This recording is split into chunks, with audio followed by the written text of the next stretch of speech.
খাইয়া যদি ইবাদত করা যায় এই ইবাদত আমার মাওলার দরবারে বাদান কবুল হয়ে যায়। আগের জামানার মানুষ বাদান হালাল খাইছে আর আল্লাহর কাছে ইবাদত করছে, ইবাদত কবুল হয়েছে।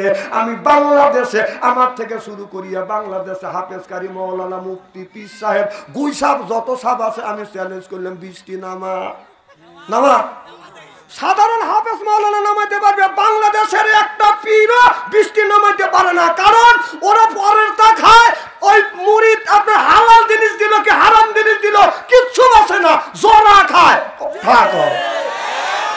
এই জন্য একটা পীরকে নিয়ে যদি 20টি নামানো দোয়া যদি করে 20টি যদি এক সপ্তাহের মধ্যে নামবে, ওই পীরের কথা শুনলে 2 সপ্তাহ বাইতে যাবে।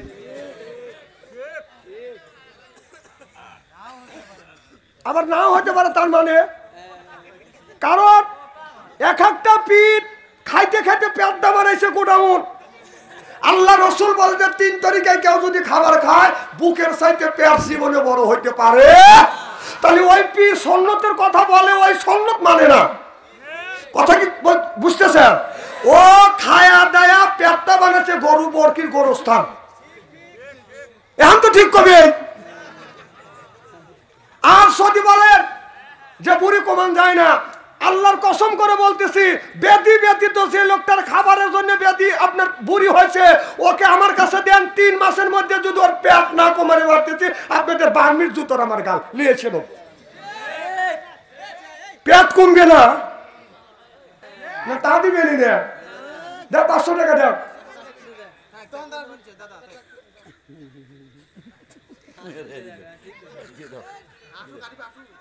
মারহাবা কর। আরেমের পক্ষ থেকে কে আছে? আর আপনি কে? আপনারা 500 টাকা জরিমানা হয়েছে, এখন দেন দেন তাড়াতাড়ি দেন।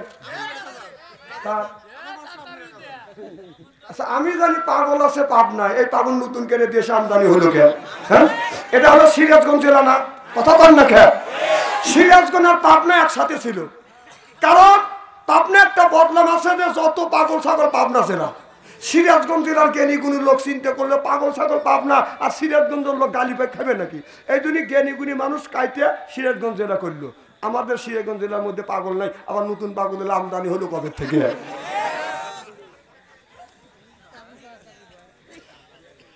মারহাবা কর। খুব খারাপ লাগতেছে। কি বলতেছিলাম? আমি ওই কথা বলছি। আমার ভাইরা আমার, যে যুবকের কাছে আছে বাদান তার ফোন ভালো থাকে না ওদের মন। যেই যুবকের নাই অর্থ প্রেমে খাওয়া গেছে বাদান ব্যর্থ, প্রেম করে খাইছে বাদান ফাঁকা হয়ে গেছে বাদান বাঁকা, মন হয়েছে ফাঁকা রাগ করে চলে যায় বাদান ডাকা। আর যে যুবক করছে প্রেম ভালো থাকে না ওর মাথার বেরেন, আর যে করছে ভালোবাসা ওর নাই দেহের আশা। আর যার সাথে প্রেম করছে নাম হলো আকি, প্রেম করে খাইছে বাদান প্রেম করে দিয়ে গেছে ফাঁকি। বাদান প্রেমে খাইছে বাদান ব্যর্থ, এই জন্য খাই বাদান গাঁজা, আল্লাহ দিবে সাদা। এরপরে যে খাবে বাদান মদ হারাবে জান্নাতের পর, যে খাবে বিড়ি তার ইমানে ধরবে বাদান কিরি।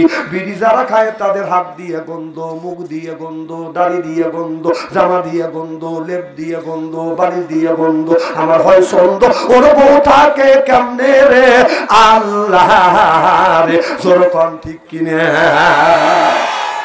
এরে ভাই টাটকা বিড়ি খায়া বোর মুখের কাছে ধর মুখলে বউ খালি মুখ ঘুরে। স্বামী কয় আমি তোমার মুখের কাছে মুখলে তুমি মুখ ঘুরাও, বউ কয় লজ্জাও করে শরমও করে। এই মাত্র তুমি টাটকা বিড়ি খা আমার মুখের সাথে মুখ লাগাইছো, তোর পাশার সাইডে তোর মুখের গন্ধ বেশি। না না বিড়ি খাও, ব্রাশ করতে পারো না, বউ কষ্ট দাও। আর যারা বিড়ি খায় তারা ভাবতেছে বাদশু আনসারি মনে হয় বিড়ির বিপক্ষে ফতুয়া দিবে। নন এবার আমি কেন বিড়ির বিপক্ষে ফতুয়া দেবো? কেউ যদি বলে বিড়ি খা হারাম, আমি বলবো জায়েজ তো জায়েজই, সেটা হলো 200 কোটি বার জায়েজ। বিড়ি খাওয়ার একটা লিমিটেড আছে, স্বাধীনতা আছে। পানি খাওয়ার আদব হলো বসে থেকে, ভাত খাওয়ার আদব হলো বসে থেকে, বিড়ি খাওয়ার আদব হলো টয়লেটের ভিতরে। হ্যাঁ আমি যদি কারণ হুজুর বিড়ি কিভাবে দেখছে, আমি নিজে দেখছি রমজান মাস জোহরের আজান দিছে, এস্তেঞ্জা চাপ দিছে, কোনো এস্তেঞ্জা করে আর নামাজ পড়ি ওদি দিয়ে। এখন যা দেয় যে টয়লেট বন্ধ বন্ধ, ধুমা গোল হয়ে বের হচ্ছে। কোন ব্যাপার কি, আগুন ধরলো নাকি? আমি নক করলাম, উনি ভিতর থেকে সাউন্ড দিচ্ছে, তাহলে বোঝা গেল মাল ওখান থেকে উৎপত্তি হচ্ছে। আমার কথা কি বুঝতেছে না? ইদানিং আবার শুরু করছে যারা পান খায়, আমি চ্যালেঞ্জ করে বলতে পারি 70% লোক পান খায় আর টয়লেট করে। আর বিশ্বাস যদি না হয় ও এনে থাক, ওর বোর কাছে জিজ্ঞেস করবে, কারণ ও তো মানা দিবে না। আমি নিজ চোখে দেখছি এক বুড়ো টয়লেট থেকে আসতেছে, কম কই গেছিলে? কয় টয়লেটে। কম মুখ লড়ে কে? কয় পান খাইলে। কম টয়লেটে যা পান খাইলে। কয় হ্যাঁ, পান না খালি টয়লেট হয় না। কম সি সি সি, না না এইটা হালাল জিনিস টয়লেটের ওইটা খায়।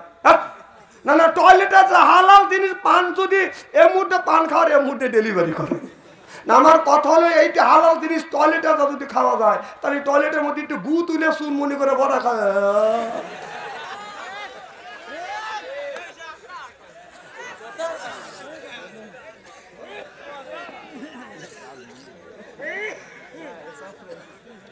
মার হবা কম, আরো জোর কম মার হবা।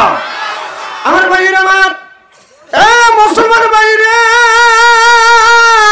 আল্লাহর হাবিবের উম্মতেরা, আমি বোঝাতে চাইছি বাদান হালাল খাইতে হবে। হালাল খাইয়া যদি ইবাদত করা যায়, এই ইবাদত আমার মাওলার দরবারে বাদান কবুল হয়ে যায়। আগের জামানার মানুষ বাদান হালাল খাইছে আর আল্লাহর কাছে ইবাদত করছে, ইবাদত কবুল হয়েছে। আমি বাংলাদেশে, আমার থেকে শুরু করিয়া বাংলাদেশে হাফেজ কারি, মাওলানা, মুফতি, পীর সাহেব, গুই সাহেব, যত সাহেব আছে, আমি চ্যালেঞ্জ করলাম 20টি নামা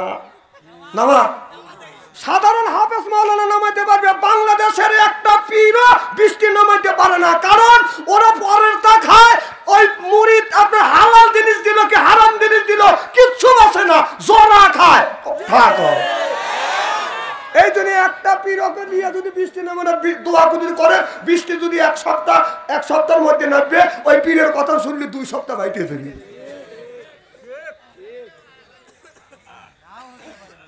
আবার নাও হতে পারে, তার মানে কারণ এক একটা পীর খাইতে খাইতে পেটটা বানাইছে গোডাউন।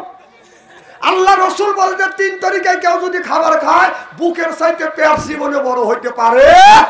তাহলে ওই পীর সুন্নতের কথা বলে, ওই সুন্নত মানে না। কথা কি বুঝতেছেন? ও খায়া দায়া পেটটা বানাইছে গরু বরকির গোরস্থান, এখন তো ঠিক কবে। আর যদি বলেন যে বুড়ি কমান যায় না, আল্লাহর কসম করে বলতেছি, ব্যাধি ব্যতীত যে লোকটার খাবারের জন্য ব্যাধি আপনার বুড়ি হয়েছে, ওকে আমার কাছে দেন, 3 মাসের মধ্যে যদি ওর পেট না কমারে মারতেছি, আপনাদের বার্মির জুতোর আমার গাল নিয়েছিল, পেট কমবে না। মারহাবা কর, মনে হয় রাগ করতেছেন তাই না? আমার ভাইরা, আমার মুসলমান ভাইরা, আল্লাহর হাবিবের উম্মতেরা ভালো করে লক্ষ্য করে শুনুন। তাহলে আল্লাহ বলেছে আপনার হালাল খাইতে হবে, হালাল খাইতে হবে। ইবাদত যদি করা যায়, আল্লাহর দরবারে ইবাদত কবুল হয়ে যাবে। আর যদি হালাল না খায়, এই ইবাদত আল্লাহর দরবারে কবুল হবে না, হইতে পারে না, হওয়া সম্ভব না। হযরত মুসা আলাইহিস সালামের জামানায় বৃষ্টি হয় না বিদায় আল্লাহর নবী মুসা আলাইহিস সালাম আল্লাহর কাছে দোয়া করতেছে, আল্লাহ তুমি বৃষ্টি দাও, বৃষ্টি যদি না দেয় এই জমিনে ফসল হবে না, ফসল যদি না হয় আল্লাহ কি খাবো, কি খাইয়ে তোমার ইবাদত করব। আল্লাহ অমনি মুসা আলাইহিস সালামকে জানিয়ে দিলেন, হে বন্ধু মুসা আলাইহিস সালাম, তোমার এই জায়গায় এমন একজন ব্যক্তি রয়েছে, এই ব্যক্তি আপনার এমন অন্যায়কারী ব্যক্তি রয়েছে, ওই লোকটা যতক্ষণ পর্যন্ত থাকবে এতক্ষণ পর্যন্ত কারণে ইবাদত আল্লাহর দরবারে কবুল হবে না। এ বন্ধু মুসা, ওই মানুষটা এই জায়গা থেকে যদি বের না হয়, তাহলে যতক্ষণ পর্যন্ত বের না হবে এতক্ষণ পর্যন্ত দোয়া কবুল হবে না। কারণ ওই লোকটা বাদান হালাল খায় নাই, ওই লোকটা বাদান হারাম খাইছে। আর আল্লাহর দরবারে নবী মুসা আলাইহিস সালাম হাত তুলছে হাজার হাজার মানুষ নিয়ে। ও বাদান, আল্লাহ জানা দিল বন্ধু মুসা রে, যতক্ষণ পর্যন্ত ওই মসজিদ থেকে ওই লোকটা বের না হবে এতক্ষণ পর্যন্ত দোয়া আল্লাহর দরবারে কবুল হবে না, হইতে পারে না। এ বাদান কোন যান ওয়াজ মনকে একটু কষ্ট লাগতেছে তাই না? চিন্তা করতেছে আর ওয়াজ বাদ দিতে হুজুর সুদের ওয়াজ ধরছে। যে উঠবে তাহলে বুঝতে হবে ওর মধ্যে কে বেদাল আছে। কি কর না না, এই মুরব্বীর কথা বলতেছি রে, মুরব্বী বুড়া মানুষ ওজোর থাকতেই পারে। তবে একটা কথা বলি, ফস করে আপনার উঠবেন না, যদি ওঠেন এক আঙুল তুলবেন, তাহলে বসবো যে পোশাকের চাপ দিছি। আর 2 আঙুল তুললে বসবো যে টয়লেটের চাপ দিছি। আর 3 আঙুল তুললে বসবো যে বিড়ি নেশা ধরছে, জ্ঞানটা বাড়ছে। আমার ভাইয়ের আমার মুসা আলাইহিস সালাম দোয়া করলেন, আল্লাহ বলে মুসা এই দোয়া আমার দরবারে কবুল হবে না ওই লোকটা যতক্ষণ পর্যন্ত এখান থেকে বের হয়ে যাবে। আল্লাহ নবী মুসা আলাইহিস সালাম বাজার উঁচু একটা পিলের উপরে দাঁড়াইয়া বলতেছে, বন্ধুরে আল্লাহর কাছে দোয়া করছি, আল্লাহ দোয়া কবুল করবে না। যে ব্যক্তি আপনার হারাম খাইছো আর সিনা বেবেচারি করছো, অন্যায় করো, মানুষের উপকার করো না, ওই ব্যক্তি যতক্ষণ পর্যন্ত এই জায়গা থাকবে এতক্ষণ পর্যন্ত এই দোয়া আল্লাহর দরবারে কবুল হবে না। বন্ধু তুমি তাড়াতাড়ি এখান থেকে বের হয়ে যাও। তুমি যদি বের হয়ে যাও আল্লাহর আসমান থেকে বৃষ্টি বর্ষিত হবে, আর যদি বের না হও আল্লাহর আসমান থেকে বৃষ্টি বর্ষিত হবে না। এই ঘোষণা দিয়ে মুসা আলাইহিস সালাম বাদান দাঁড়া আছে। এমন সময় দেখা গেল একটা মানুষ বাদান ওখান থেকে বাদান বের হয় না। আর যেই লোকটা অন্যায় করছে, লোকটা মনে মনে চিন্তা করতেছে, আল্লাহ আমি তো জেনা কর, আমি তো সুদখোর, আল্লাহ আমি তো মানুষের উপকার করি না, অপকার করি, আল্লাহ আমি যতক্ষণ পর্যন্ত থাকবো তো আল্লাহর দরবারে কবুল হবে না। ও আল্লাহ এখন যদি হাজার হাজার মানুষের মধ্যে থেকে যদি আমি বের হই তাহলে মানুষের কাছে আমি চিহ্নিত হয়ে যাব, এই মুখ মানুষ সমাজে আমি দেখাইতে পারবো না।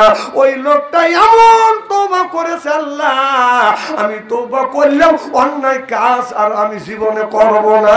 ও বাজান তওবা করাও শেষ, আসমান থেকে বৃষ্টি নামাও শেষ। সব মানুষ দেখে বলে নবী মুসা আলাইহিস সালাম এই মাত্র আপনি বললেন একজন ব্যক্তি পাপী মানুষ এই ভিতরে রয়েছে, এই মানুষটা যতক্ষণ পর্যন্ত বের না হবে এতক্ষণ পর্যন্ত আসমান থেকে বৃষ্টি বর্ষিত হবে না। আপনি যখন বের হওয়ার জন্য ঘোষণা দিলেন আমরা সকলে তো তালে আসি, দেখি কোন লোকটা এখান থেকে বের হয়। আমরা লক্ষ্য করে দেখলাম একটা মানুষ এই দরবার থেকে, এই মাহফিল থেকে, অনুষ্ঠান থেকে বের হয় না। ও নবী মুসা আলাইহিস সালাম আল্লাহ কিন্তু বৃষ্টি বর্ষিত করেছে। মুসা আলাইহিস সালাম আল্লাহর কাছে বলে, আল্লাহ এই মাত্র তুমি আমারে বললে ওই পাপী মানুষটা যতক্ষণ পর্যন্ত এই মাহফিল থেকে বের না হবে এতক্ষণ পর্যন্ত তোমার দরবারে ইবাদত দোয়া কবুল হবে না। আর দোয়া যদি কবুল না হয় আল্লাহ তুমি বৃষ্টি দিবে না। একটা লোক তো বের হয় নাই, বৃষ্টি তুমি কেন দিলে?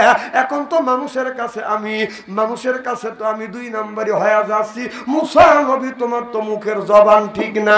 আল্লাহ বলে, বন্ধু মুসা এই লোকটা আমার কাছে তওবা করেছে, আমার কাছে তওবা করেছে। আল্লাহ বলে কেউ যদি তওবা করে, আমার কাছে যদি তওবা করবার মতো যদি তওবা করে, আল্লাহ বলে আমি ওকে মাফ করে দেই। সঙ্গে সঙ্গে আল্লাহর দরবারে দোয়া কবুল হয়। সিল্লাকান মারহাবা। লা তাকনাতু মির রাহমাতিল্লাহ, ইন্নাল্লাহা ইয়াগফিরু যুনুবা জামিয়া, ইন্নাহু হুয়াল গফুরুর রহিম। আল্লাহ বলে বান্দা তুমি যদি তওবা করো আর যদি সারেন্ডার করো, আর আমি আল্লাহ আমার গফুরুর